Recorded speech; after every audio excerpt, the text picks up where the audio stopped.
श्रवण प्रजापति जी, मुंबई। श्री हरिवंश महाराज जी। महाराज जी, एक सत्संग में सुना था कि पापी जीवात्मा को कौन कौन से पापों के कारण अगले जन्म में नीच पशुओं की योनि मिलती है। महाराज जी, मेरे से कछुओं की योनि में जाने वाले आचरण हो रहे हैं। अभी सुधार लो। शौक है क्या कछुआ बनने का? अब सुधार लो, अब सुधार लो। नाम जप करो और भगवान से क्षमा मांगो। भगवान सर्वलोक महेश्वर है। अहम तो हम सर्व पापे मोक्षयिष्यामि मा शुचा। भगवान कह, मैं समस्त पापों से तुम्हें मुक्त करके पवित्र कर दूंगा। भगवान कहते हैं, कोटि विप्र बद लागे जाहू आए शरण तजोने। बहुत करुणा में भगवान है, उनसे क्षमा मांगो, नाम जप करो। चिंतन मत करो कि मैं कछुआ ही बनूंगा, तो कछुआ ही बनोगे भी है। नाम जप करो और भगवान से वो कैसे नष्ट हो? हाँ, नाम जप से। हाँ, नाम संकीर्तनम यस्य सर्व पाप प्रणाशनम। सब पापों को नष्ट करने के लिए भगवान का नाम गरज रहा है। 1 घंटा नाम संकीर्तन रोज किया करो। मंजीरा ले लो और एकांत में बैठ जाओ। 1 घंटा राधा राधा राधा राधा राधा। बिल्कुल कछुआ नहीं बनोगे, ठाकुर जी की कृपा पात्र बन जाओगे। ठीक है। हाँ। नरेश जी, राधे राधे महाराज जी। महाराज जी, यदि ईश्वर और आत्मा स्वयं कर्म नहीं करता तो फिर कर्म कौन करता है? ब्रह्म। ब्रह्म भ्रम करता है। ब्रह्म, ये सारा संसार ब्रह्म में भ्रमित हो रहा है। स्वप्न में आपने कभी स्वप्न देखे? स्वप्न देखे, आत्मा करती नहीं है। करने वाला जो शरीर था वो सो रहा होता है। तो स्वप्न के कर्म कौन करता है? स्वप्न में कर्म होते हैं ना, आना जाना, खाना पीना, लड़ाई झगड़ा, हंसना खेलना, रोना, सब होता है ना। तो आप जब जगते हैं तो आपको क्या महसूस होता है कि स्वप्न क्या था? क्या महसूस होता है? स्वप्न झूठ था, ब्रह्म था ना, भ्रम था, वो सत्य नहीं था। लेकिन ये कब जाने? जब आप जग गए। उस समय तो आपको नहीं पता। उस समय तो यदि हम गिर रहे हैं तो गिर रहे हैं, पिट रहे हैं तो हम पिट रहे हैं, भूखे हैं तो हम भूखे हैं।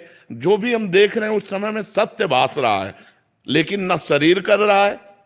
आप ध्यान दीजिए, शरीर सैया पे सोया हुआ, बिल्कुल कोई कर्म नहीं कर रहा। ना आत्मा कर रहा है, क्योंकि आत्मा प्रकाशवान है, वो करता है। तो कर्म हो किस कर रहा था? मन से केवल कल्पना, केवल भ्रम, केवल मिथ्या।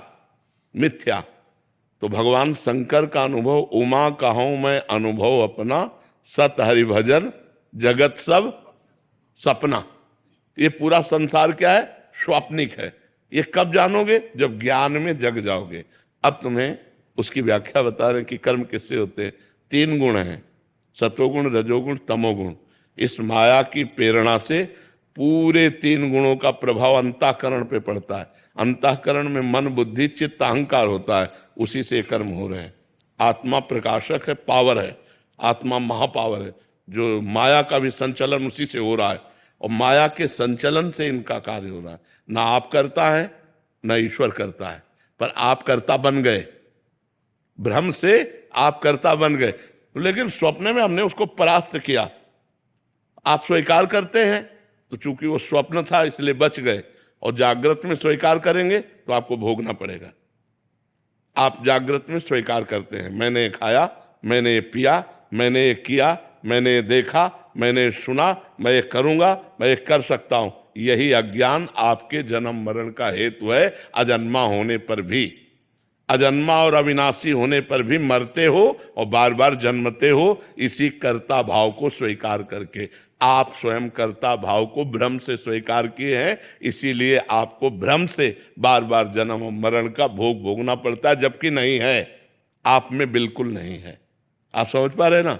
यही भ्रम हट जाए, जासु कृपा सब भ्रम मिट जाई, गिरजा सोई कृपालु रघुराई। तो भगवान का भजन करो, शास्त्रों का स्वाध्याय करो, तो बुद्धि प्रखर हो, बुद्धि में विवेक जागृत हो जाए, तो ये स्वप्नमय जगत का जो अहम कर्ता भाव ये नष्ट हो जाए। ये मूढ़ता से होता है, मलिनता से होता है। अहंकार विमूढ़ आत्मा कर्ता हमिति मन्यते। मैंने ये किया, मैं करूंगा, मैंने भोगा, मैं भोगूंगा, मैंने देखा, मैं देखूंगा। ये जो मैं है, ये जो प्रकृति में लग गया, यही हमारे बंधन का कारण है। यद्यपि ना आत्मा को कोई बंधन है और ना शरीर को कोई बंधन है। शरीर जड़ वस्तु, इसको क्या बंधन? बंधन एक भ्रम है, उसी भ्रम को मिटाना है, अज्ञान को मिटाना है।